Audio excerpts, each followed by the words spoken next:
Hello everyone, Kitch here, and welcome back to episode 4 of Forgotten Coast. This is a Planet Coaster park that I've been working on, and here we are in Storm Rock Island, this section of the park. I started at the very beginning a few episodes ago, and we are continuing on right now with what we would call the weenie of the park. And what I mean by weenie is the Disney term. You may have heard other Planet Coaster players, specifically if you've watched any of Silveret's stuff, he uses this term all the time. And it's a term coined by Disney, meaning the kind of attention getter, where your eye goes, sort of the symbol of every area of your park or land or whatever it may be. So some examples would be the Epcot ball at Epcot at Disney, or the Magic Kingdom Cinderella Castle, or for example the Tree of Life at Animal Kingdom. So what is the weenie of this area? Well, it is Storm Rock, and I'll let you guys figure it out here as I'm building it. Doing a classic circular technique here to create symmetry in the build. And what is it? It's a nuclear silo. Oh, of course not. It looks like a nuclear silo, and it is not that at all. It's a lighthouse. Yes, we are working on a lighthouse, and the shaping I'm still working on here. It looks a little crude at the moment, but I promise it will shape out much better here at the end.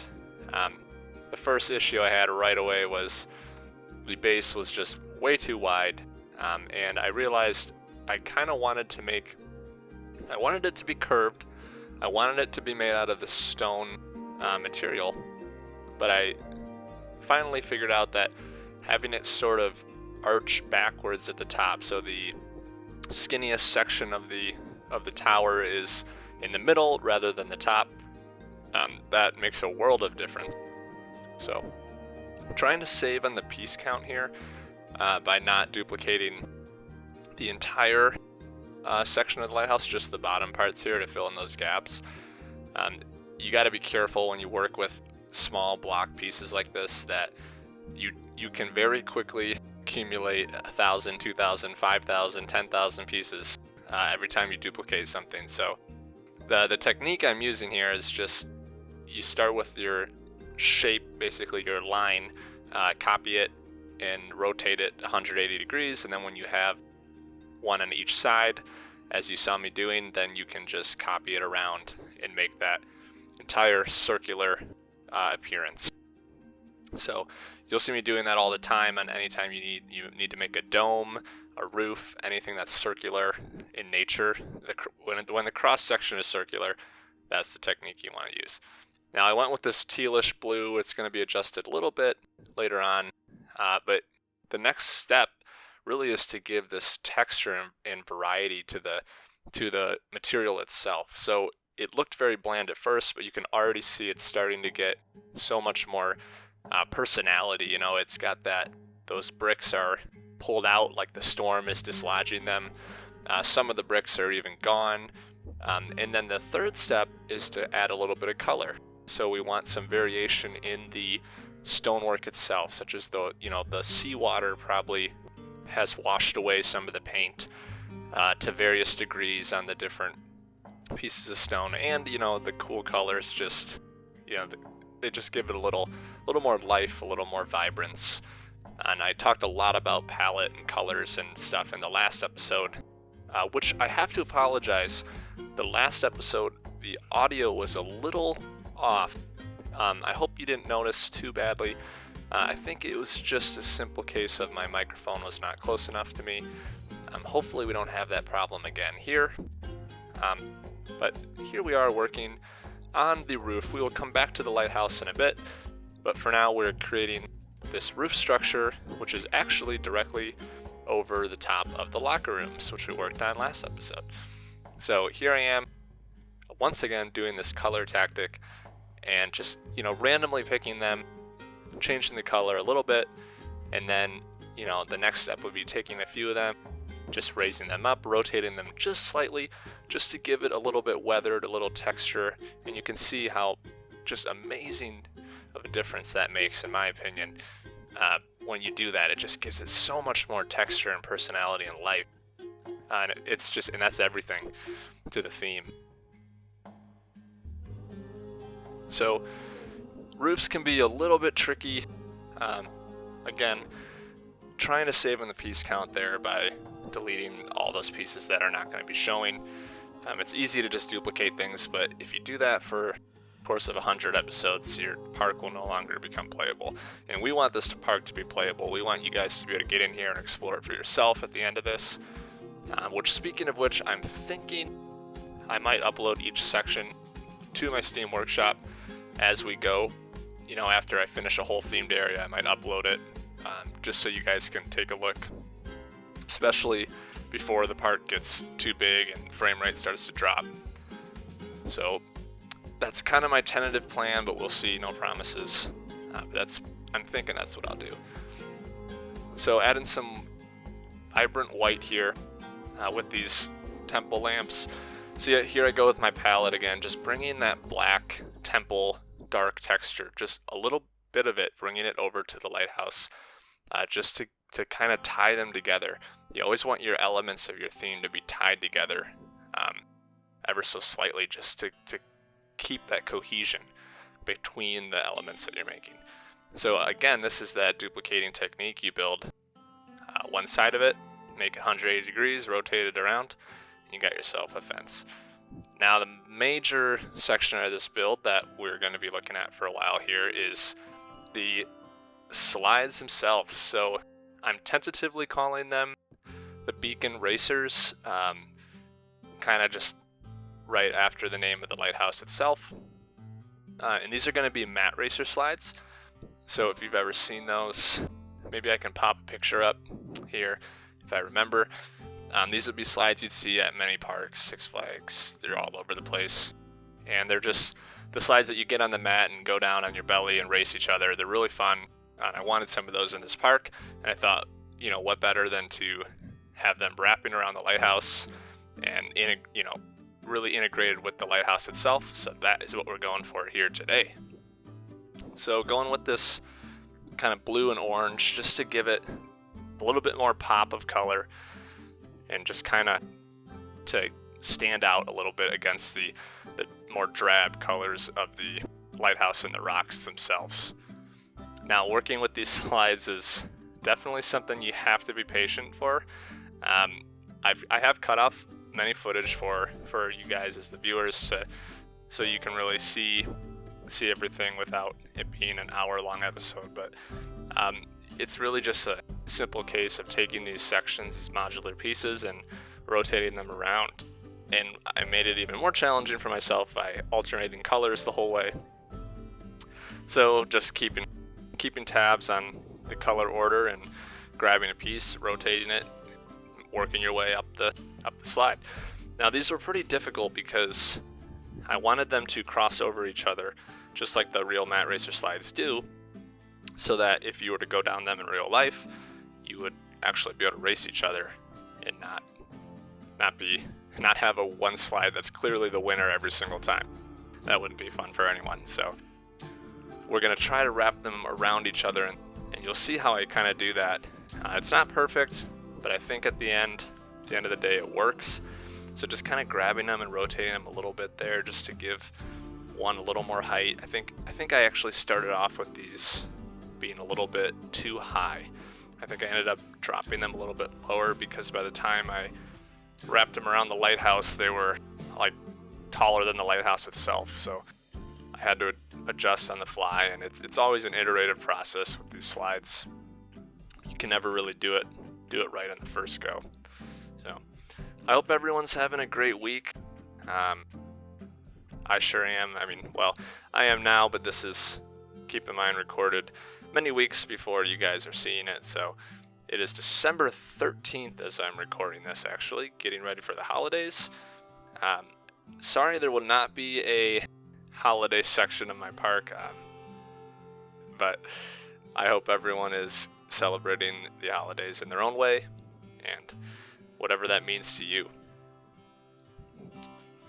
So see, I've kind of just rotated the second slide up a little bit, just to get it to cross over the other one.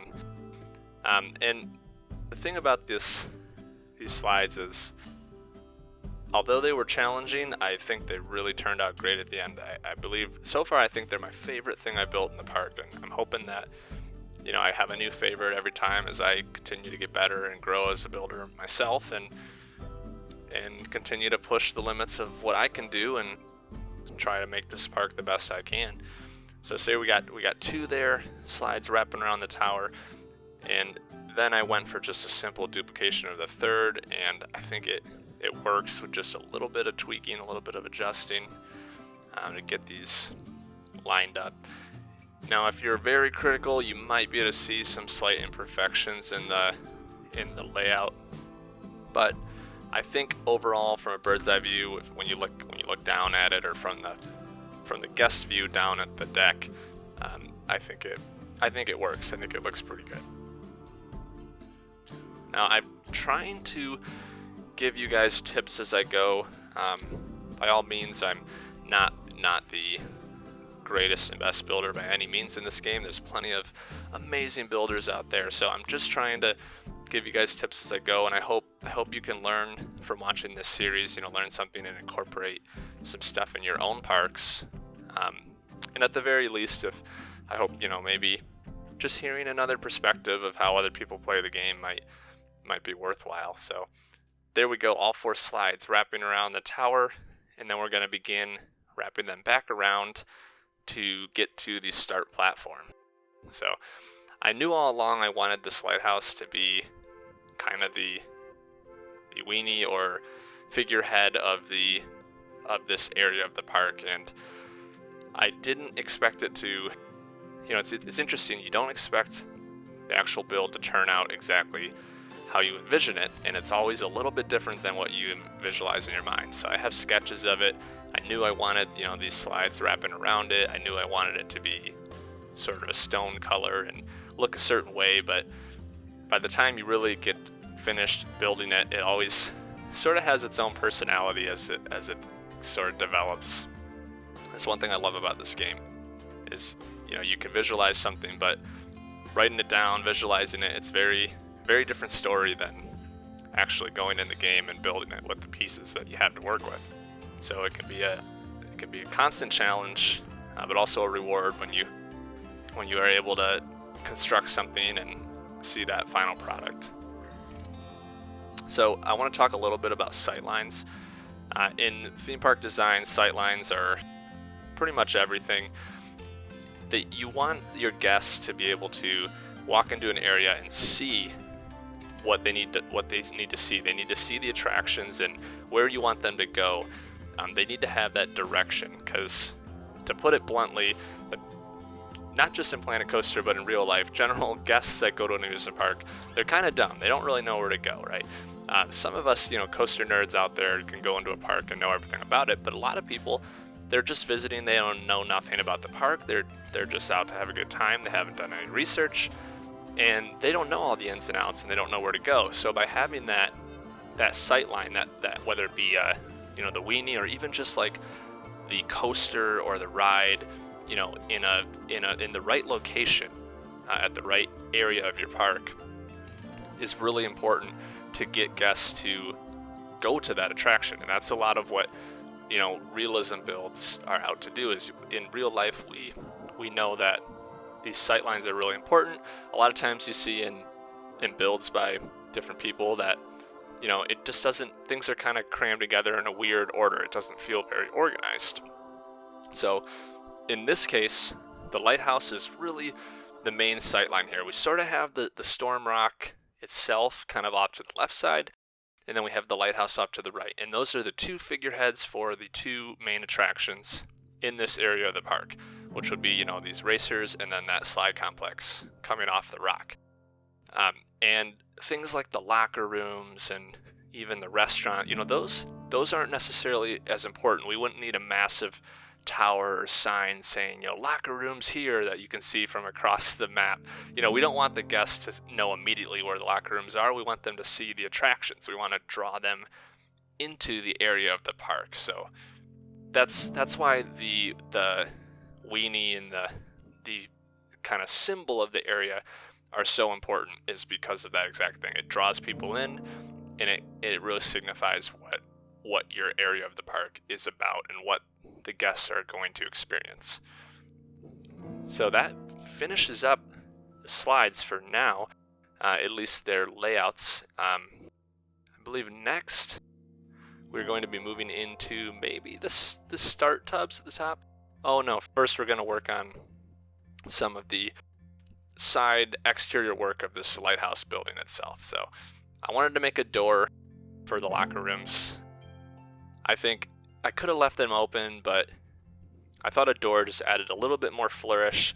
And you might be thinking it's going to be a closed door. No, we're going to open this up. But another technique, a tip for you guys, when you're making like a door or some sort of artificial thing that's not just a door straight out of the box in the game, make it closed first.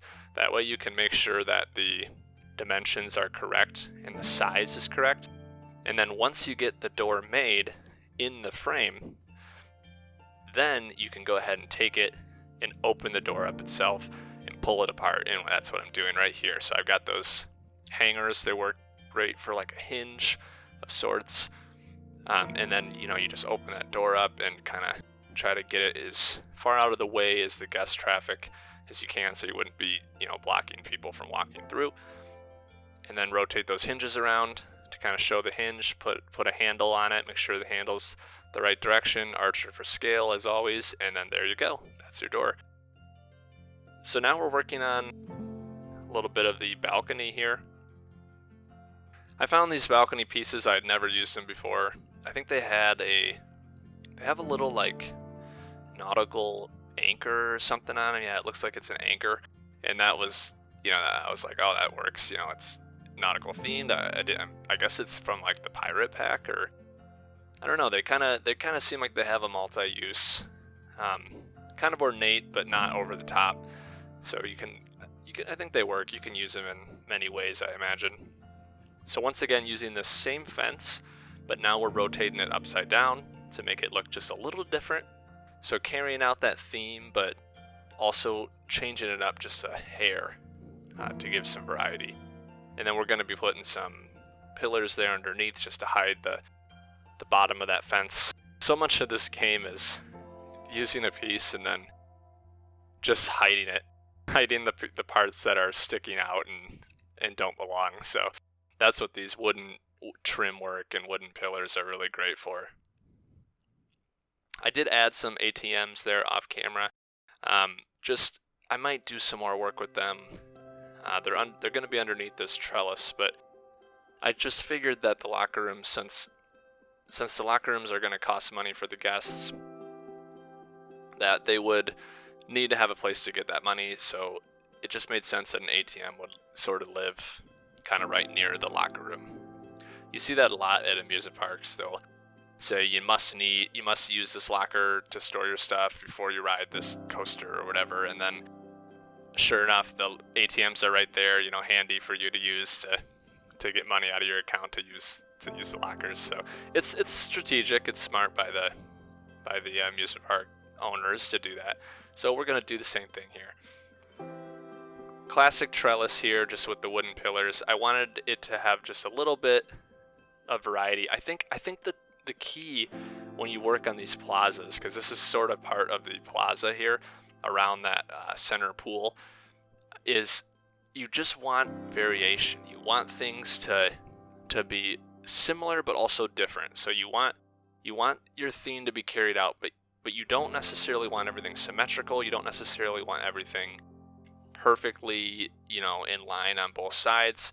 You want it to be sort of busy. Like, you want things to be there. A lot of people will make a plaza and they'll just have this massive concrete, apron around it. And a common question I see is, what do I do? How do I light this? How do I theme it?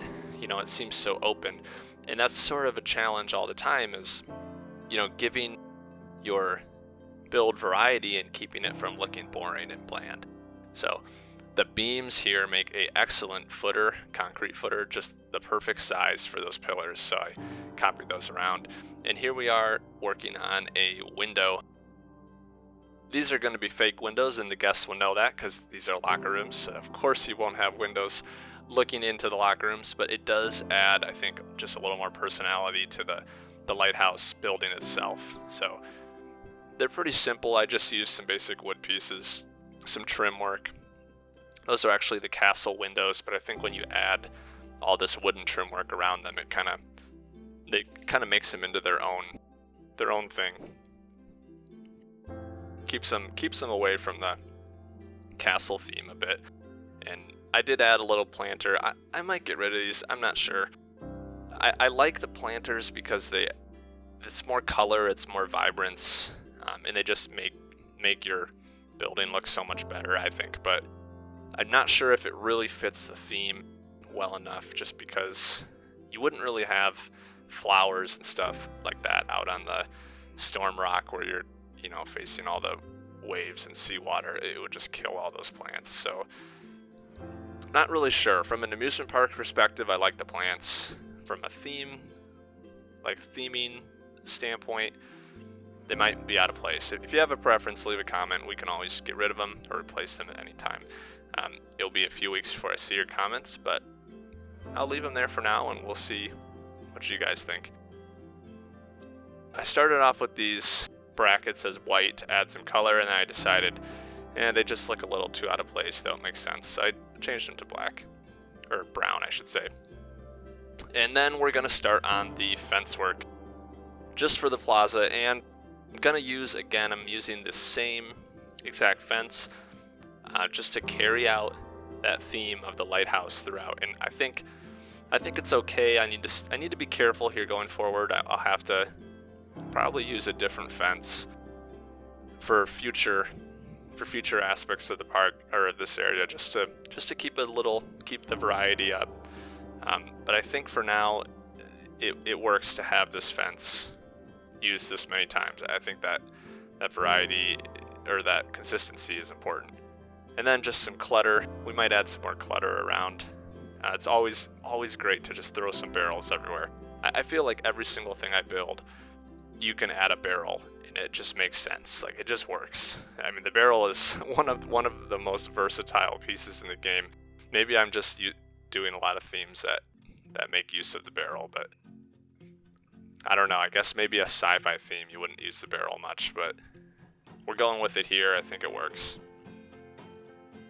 So here, this is the start of the spiral staircase, which is going to be the way the guests get to the top of the slide tower. I could have done like a normal traditional tower on the outside, but I figured we have this massive lighthouse. It would be awesome for the guests to actually utilize the interior of it. So a spiral staircase is what we're going for.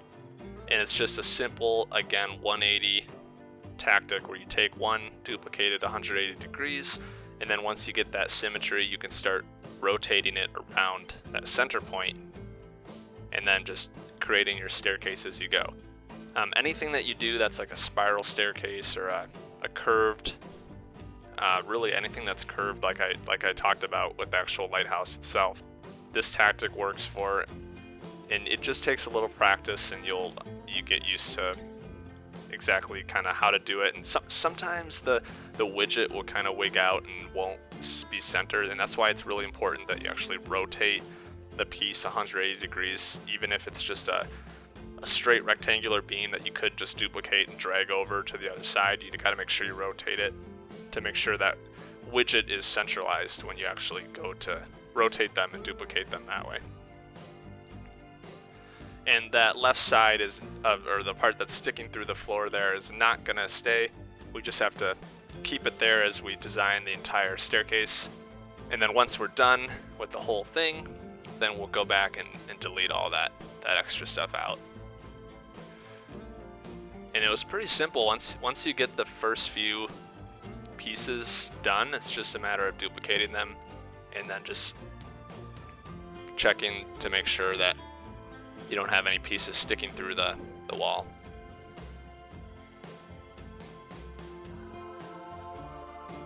So right now here at the top of the lighthouse, the planks there that I've used, they just look so messy. They're kind of going all directions, and when I made that, I knew that was okay. So what I would recommend to anyone is when you have an issue like that, like this is a circular platform, so circular stuff is really difficult to work with in Planet Coaster because there's not a lot of pieces that are circular in nature. So one way around all that is to just simply make a border for everything, and by doing that, you kind of take that circular shape and you change it into more, well, in this case, what is that, octagon? But something that has a definitive amount of sides, and you can therefore make it nice and clean cut, make those shape very precise and exactly how you want, and then by just simply making a border around it like I'm doing right now with these basic wooden haunted house planks, it just cleans all that up and just makes a nice neat edge there for you. Again, here going with the similar fence style that I've been using on the rest of the lighthouse here. You can see those slides are not lining up at all with the shape that we made, and that's totally fine. We're gonna actually be rotating the shape here in a moment, and by just rotating it a little bit, since the bottom is circular, it doesn't really affect the total end result of what the platform looks like. So just stealing these start tubs from the other slides that I worked on, just for use here for the mat racers. There I go, deleting that fence, moving, tweaking things to get it all cleaned up and nice. Now I did end up raising the slides a little bit. I didn't include that in the footage. I did so because really just the way they were entering the lighthouse tower, they were sort of clashing with the wall, and it was pretty simple to just raise them up, raise the platform that they end on, the final runouts, to raise those up a little bit, and then just giving the actual start tubs themselves here a little platform for the guests to just step up on to the start of the ride. I had to swap out the water effects for more of a subtle fountain that didn't have the actual spray, because right now the spray is actually going down into the tower, into the stairwell, and it just looks kind of weird. So this is my interpretation of what a lifeguard would look like in Planet Coaster. This is simply just I think it's a businessman and businesswoman. But the reason I like that animatronic is she's got sunglasses, which I think work, and then if you change the color to red and white, I think it gets the point across pretty clearly, even though she does have some sort of dress shirt and tie on, and I think high heels, but it's not perfect. This would be a case where I'm sure there might be a theme maker's toolkit item out there for a lifeguard, but I'm trying, as I said at the beginning of the series, I'm trying to avoid theme maker's toolkit. I've never used it. I just think this is a park I want to make completely with Planet Coaster pieces, and it's always just kind of been my style, so that's the way we're going with it. Nothing against the theme maker toolkit. There's some amazing stuff out there. It's amazing what those creators are able to create in the theme maker's toolkit. I am so impressed by the stuff. I think I tried to make a donut or something in Blender, and it was just so difficult. So much respect for those people who can make those intricate, crazy 3D elements. This is a little ornament from the festive pack that I'm coloring blue and treating as some sort of water bottle that the lifeguard might have. And then these are the drapes that, if you color blue and white, I think they work pretty well for a towel of sorts. And then adding a few more realistic elements, these lights, just to show the guests when it's time to go down the slide. And of course that bright red has to go. It is obnoxious. We take that color and we just tone it down to a very dark green, so it's not affecting the illumination of the rest of the lighthouse. And these are my version of the mats themselves, made out of I think it's the police light. It's the blue light. It doesn't actually illuminate, which is nice, so we don't have glowing mats at nighttime. I made these in my previous water park. I'm just reusing them. I think they work great. And then the last part of the lighthouse itself here, the actual light itself in the tower, to put a little roof on this and cap it off. Again, I wanted to use these stone temple pieces for the roof just to match the actual tower itself. Going with the same colors, same idea, but since it's stonework, I thought it would make sense to kind of do a step down process here. And I'm going to be doing that same duplicating technique that I've been doing all episode. Start on one side. You noticed I spun those blocks around to make sure that they would be able to be duplicated centrally. And then just a matter of duplicating them around. And then the next step here is to take a few of them and just to kind of raise them up a little bit to just give it a little more texture and to stop that overlapping effect, that flickering effect that happens in Planet Coaster. And just doing that for each layer. At one point here, I realized it looked like I was creating some sort of like birthday cake. It sort of looks like a cake of sorts. And anyway, again, taking those colors from the tower below. If you just simply click on an element in your park and then click on the color, it will save it to the color palette so you can use it anywhere you want in the park. That way you don't have to reuse or remember the hex code itself, which you can do that as well if that works. Here's those lights again. I'm bringing up to the top of the tower. We want this to be very illuminated. Now the lights at the bottom I originally had turned on and it was much too bright, so I actually ended up turning them all off. I might turn them back on and at some point here. I haven't done a whole lot of lighting yet other than this part here at the top. So now going with some more detail on the lighthouse itself. I had to watch the clearances a bit here because didn't want to make something that the guests would be knocking their heads on. I think I'm cutting it pretty close. That's probably about as low, probably almost a little too low actually, but I think it's okay. I think it works. I don't know something about that design. It just really, I think it just works. It screams lighthouse to me. That it's almost like the cross with just that vertical beam in the center. And then some more bracket detailing on the edges. Using that same color, I want it to be very subtle, just some minor detailing.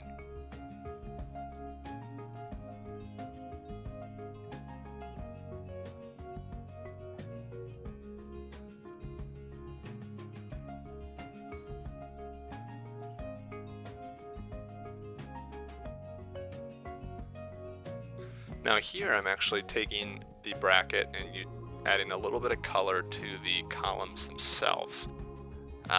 This is a technique I use quite a bit. If you just take another wood piece, or sometimes I use the pillar depending on the situation, and just adding that little detail. I did it in the restaurant with the art shape, the triangle art shape.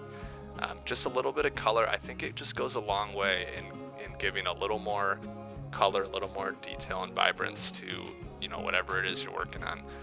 And of course, no lighthouse would be complete, at least a Planet Coaster, without a nice little spire at the top.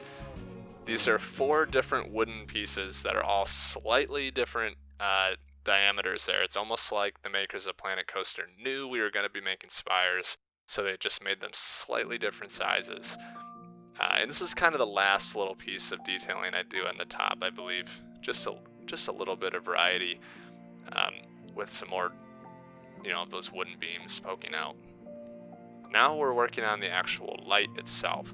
So the first order of business is to give it a little bit of structure, so it to actually be supported off of. And that's what I'm doing here with these wooden beams that I told you in the first or second episode that I would be using them all over the place. And I'm sticking to that. Now, I've done this before. I must admit, I've made a lighthouse in a previous park, and I knew that this piece here is the perfect, it's actually a window, but it's the perfect piece to create the light itself. It just has that circular, and it's got that glass look, and then it's as simple as adding some of these spotlights in there to create the light. just making sure you have the right one. I decided to do 2 just to have light from both directions. And then the last thing we do here is add this light here at the top. That is the end of the episode. I'm so happy you guys have stuck with the park this far. Here's some cinematics. I'll see you in the next one.